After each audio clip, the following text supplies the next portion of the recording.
Why doesn't your magic work? Well, the primary reason most people's magic doesn't work for a hill of beans comes from the fact that they lack adequate body training. What is body training? Well, as has been mentioned on this channel a lot, when you're working with various subtle energies, you have to give them a pathway to manifest. Now, part of this pathway of manifestation, if you will, deals with taking energy from the more subtle to the more physical. Oddly enough, the way this normally seems to get done is via the ligaments, tendons, and yes, mysterious fascia tissue in the body. So, what is to be done about this? Well, this is where body training comes into play. See, body training was a big part of classical meditative practice. For example, the Bodhidharma came to China, saw all the monks were sick and weak, and had no real level of accomplishment. He then gave them body training, which over a very long period of time, according to legend anyway, transformed into what we now know as Shaolin-style Kung Fu. So if this was important enough for the Bodhidharma to say, hey guys, you gotta do this, it shouldn't be a big mystery to everybody else that there may just be something missing from your esoteric practice if you're having trouble getting things to manifest. It should also go without being said, although in this case we're clearly stating it, people in the past had much more robust physical lives. Lack of indoor plumbing, amongst many, meant that if you wanted to go take care of business, you probably had to go outside to go do that. If you needed water to cook dinner with, you had to go down to the local well or local river with a bucket, pick it up, and bring it back. Now, this may not sound like much as an individual event, but you can see, however, the course of a lifetime having to do all this physical labor resulted in the body simply being much stronger. By the body being much stronger, there was a much better pathway for subtle energy to move down into the physical. This is, or shouldn't be, a huge mystery for a lot of people, but there you have it. So now we're going to get to number 2 as to why your magic doesn't work for a hill of beans. So another reason why your magic may not work for a hill of beans, according to at least one subtle entity out there, is the issue of all the artificial radiation most people live around these days. Apparently, everything from cell phones to your cable TV to your computer to Lord knows what else does a really good job of shredding etheric energy. This in turn means there's less of that near physical force available to manifest with. Now again, manifestation magic does in fact work. Lots of people use it, but it's noteworthy to consider that it may take a little extra oomph these days to actually get over the hump, so to speak. So, what can you do about this? Well, if you're living in the middle of a major city, yeah, you might want to reconsider that. Otherwise, you can set up a sacred space that you use for regular workings, and over time you can build up a pretty good charge around that place. That being said, if you're in a position to move into a place that is full of nature and living things, this most certainly helps. In fact, you can even go so far as to find a place that has a lot of quartz crystal in the ground or similar type things.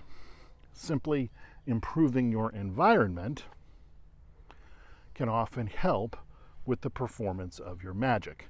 Nothing is guaranteed, but it's easy to see how if the environment you're in simply has more to work with, well, your magic's probably going to work a lot better.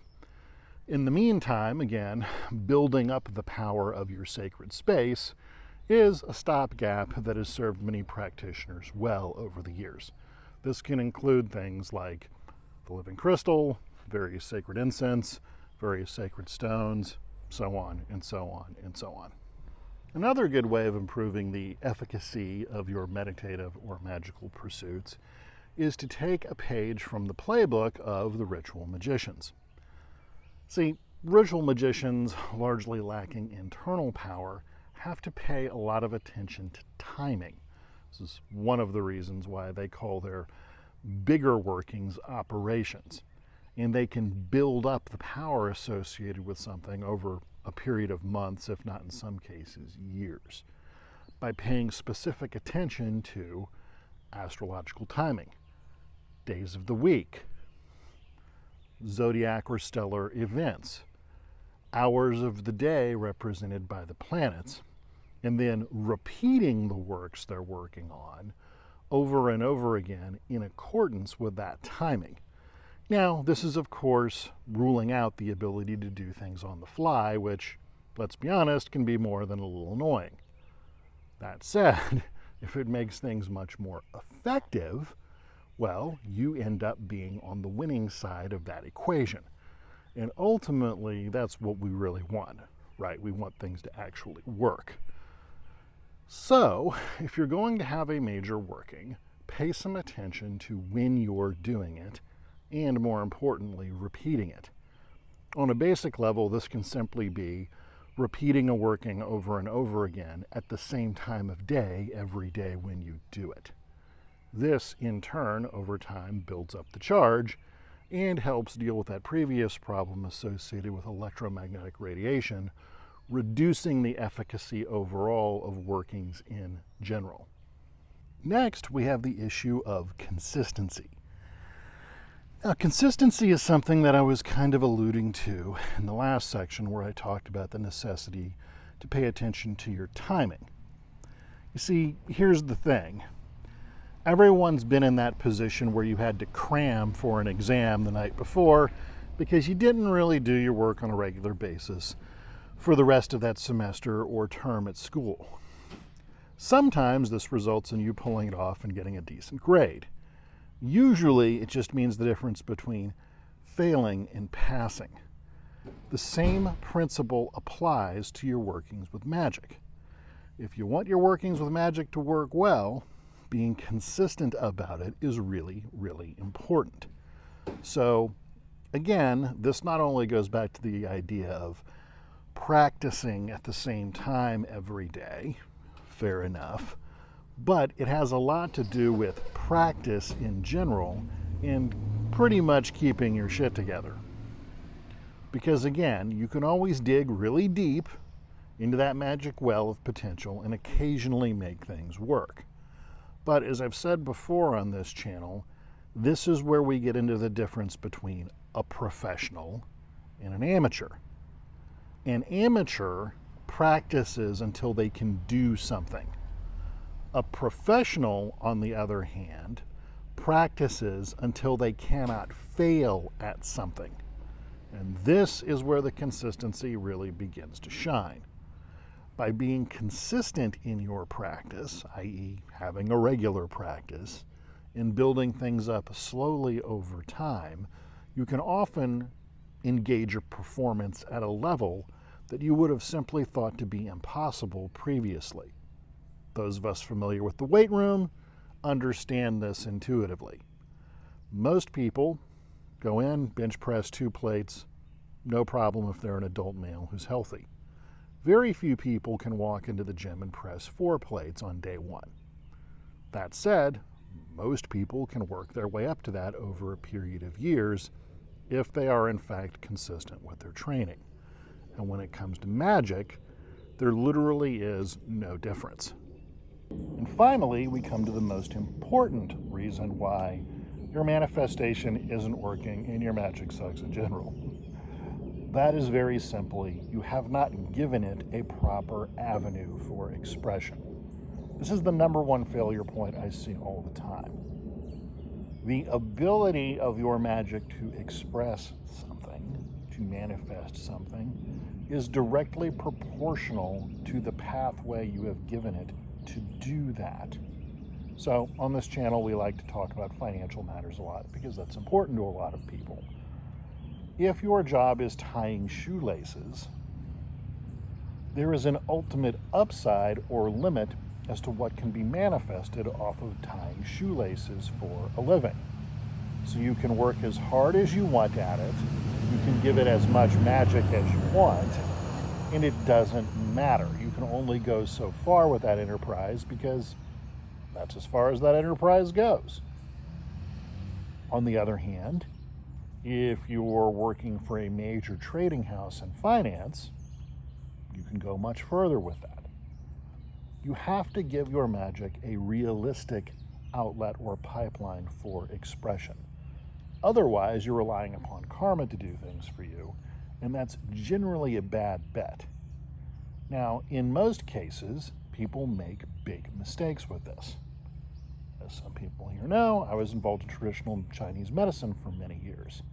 It's not a high-paying career field. If you work really hard and you're good, notice both working hard and good, most people can manage to make a living at this, but it will always be a struggle.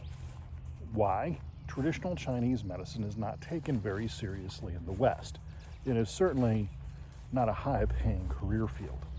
So you can work all the magic you want, and maybe you end up with a well-performing practice for what it is, but you're never going to get into real estate mogul money territory by practicing Chinese medicine by itself, no matter how much magic you throw at it, because the society you live in just doesn't care that much.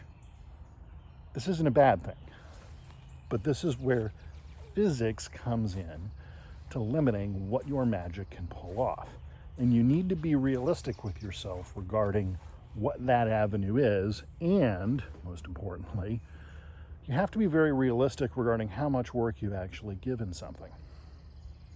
If you have no background in the performing arts, and you don't live in, say, Los Angeles or New York, you can work all the combined Venusian and success Jupiterian magic you want regarding breaking into the film industry, and you might end up with a minor role in something. Why? Because that's the amount of work you've put in, and that's the avenue for expression given the fact that you live in rural Kansas. That's as far as it can go.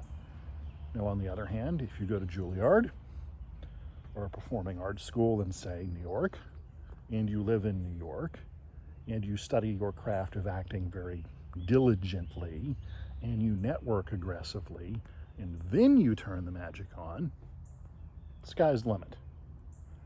But notice that combination of work having to be done and an avenue being available in order for something to express itself. This is very, very important. So the more niche you make something, smaller audience you're going to potentially have and less people are going to care in general. So, something to consider. Now, if you liked the topic of today's discussion, please hit the subscribe button down below. You can go in the details portion of the video to learn all about the 60 Skills curriculum. And we'd really appreciate it if you shared the video with others and gave us a like. Otherwise, as per usual, train hard and be well.